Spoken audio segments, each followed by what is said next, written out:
Welcome back to the channel, everybody. You are watching Probably a Disney, and unfortunately, I may have some disappointing news for guests looking to ride a certain new Disney World ride this summer. And we're going to get into all of that, as well as what the new opening date might be.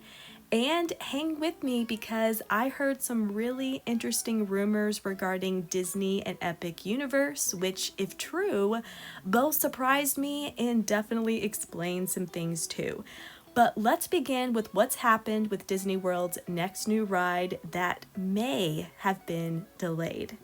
So for reference, Disney World has a lot of projects in the works right now, including the replacement of Magic Kingdom's Rivers of America with 2 new Cars attractions, a Muppets redo of Rock and Roller Coaster, a Monsters Inc. Door Vault coaster for Hollywood Studios, Animal Kingdom's new Tropical America's Land with an Indiana Jones and Encanto attractions, as well as a new show for its Tree of Life Theater, which is replacing its Tough to Be a Bug, called Zootopia Better Zoogether. Clearly, that is a lot, and there's even more that I could mention. But among that list of mostly rethemes and redos was a new vision for one of Epcot's most popular rides, and that is Test Track. So here's what happened. The second ever redo of Test Track, often called Test Track 2.0 and which opened in 2012, closed last year in June 2024 to make way for a new version, which Disney said would be inspired by the original Epcot attraction that preceded the first Test Track, World of Motion. And this would open in 2025, with late summer 2025 being the most recent advertised opening window. Now, while I like the sound of this redo initially, in the months since, I've grown more and more concerned because Disney has shared very little information about it, and what they have has been kind of vague. I honestly still don't know just what they're doing or what the real theme is. I've also noticed a little less emphasis on that World of Motion inspo, even though I'm still holding out hope that's still the goal. But fast forward to recent days where Disney held its media event to push its Cool Kids Summer promo, which honestly may be my least favorite name for a promo since I can remember. It sounds like some sort of 2000s era Disney Channel campaign, but that's beside the point. During this media event, which is focused on new summer offerings, we saw the opening of Hollywood Studios' new Little Mermaid, a musical adventure show, Villains Unfairly Ever After, which I still have some thoughts on, stay tuned for that by the way, as well as the new kid-centric character experiences Disney World is rolling out for the season, and even new info about Epcot's Geo 82, that adults-only lounge behind Spaceship Earth, which you've probably heard me say just doesn't look that inspired. But throughout the summer-focused event, what everyone was waiting for was the exact opening day of Test Track, giving its late summer expectations. But surprisingly, that didn't happen. We got nothing. No new information, no opening date.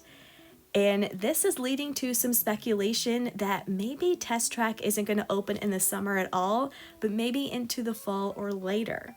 But that isn't the only evidence that this ride may be delayed. In the days since, there has been a change on Test Track's webpage on the Walt Disney World website, which now just says the ride is opening in 2025.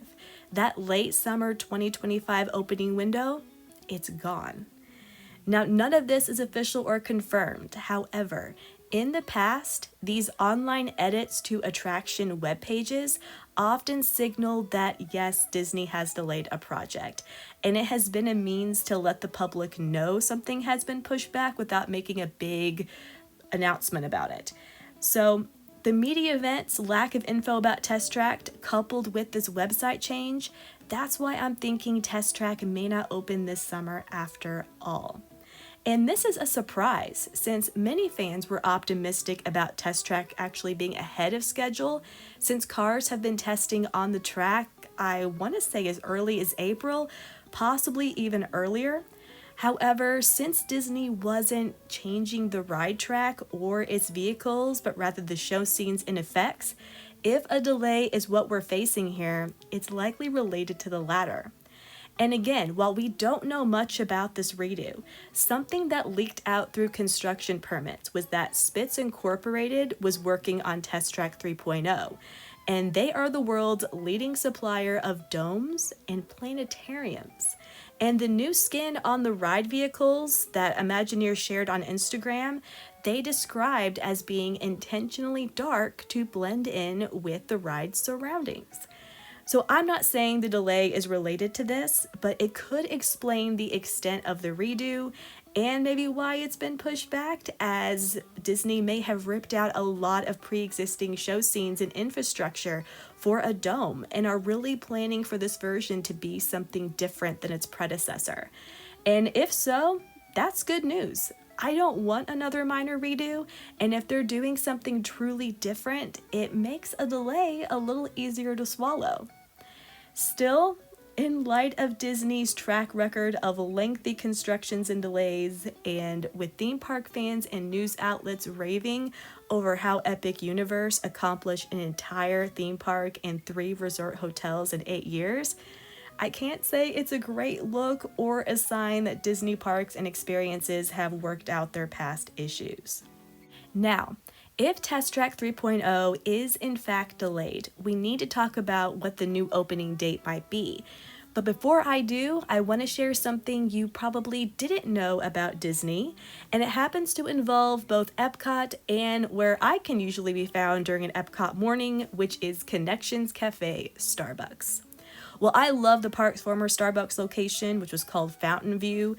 Connection Starbucks, which opened in 2022, is an upgrade in terms of its size and spaciousness, and this Easter egg.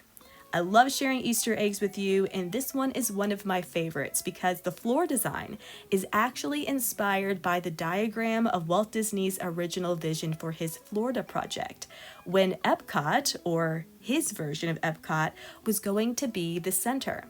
If you've seen clips of Walt's famous Florida project presentation, this floor inlay is sure to be familiar to you. And while I've been on record saying I do not love the latest Epcot redo, I especially miss Fountain of Nations, this little nod to Walt Disney and that original Epcot vision is such a nice touch and is well worth celebrating. Okay, let's get back to Test Track and opening date projections. My best prediction, if Test Track has been pushed back, is October 1st. And no, it's not because that's Epcot's 43rd anniversary or Magic Kingdom's 54th, but because October 1st is the beginning of a new fiscal year, and Disney has a record of opening new additions on that date. And it would give them something to promote for the fall and winter travel seasons. But if this is a major delay, if Disney needs even more time than that, I think opening this attraction along with Zootopia, Better, Zookeeper, and Animal Kingdom this winter could be an option, as Disney likes opening more than one thing at the same time to spread out crowds and draw in even more attention. But overall, if this delay proves true, it's definitely disappointing, and for all the reasons I explained, but I hope it's going to pay off in the long run and is rooted in something well worth waiting for. Time will tell. Now let's talk about those rumors I've heard concerning Disney and Epic Universe and how the House of Mouse may have helped build this theme park in more ways than one.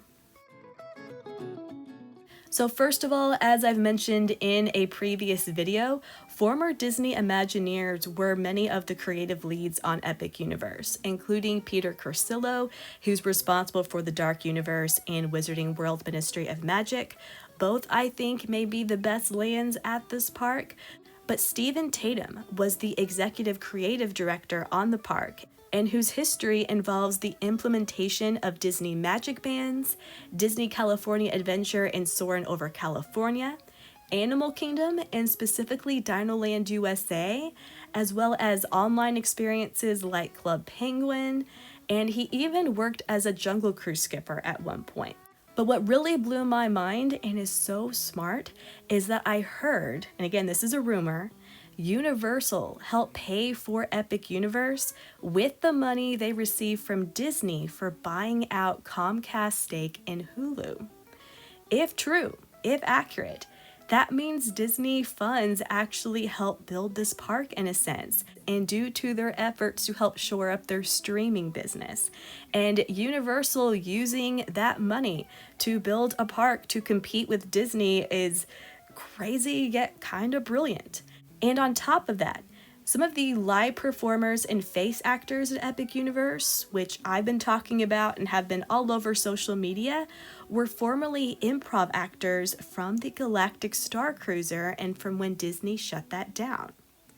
And as always, if something is a rumor, I like to say so. And what I heard about how this park was funded, coupled with this info about the actors, is just that. But if this is true, it is fascinating and explains why Epic Universe feels very Disney. And I think all of this will make an incredible book someday about how Disney's post-pandemic decisions benefited its competition.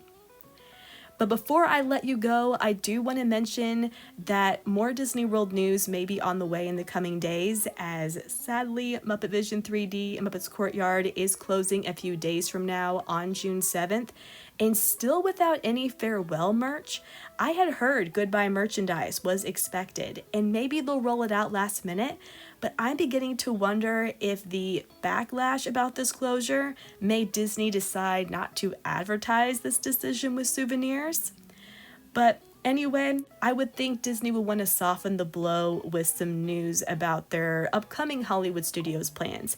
And maybe, just maybe, information on that Rock and Roller Coaster redo. So stay tuned for that. But for now, let me know what you think about this potential test track delay. Are you mad about it? Does it make any difference to you?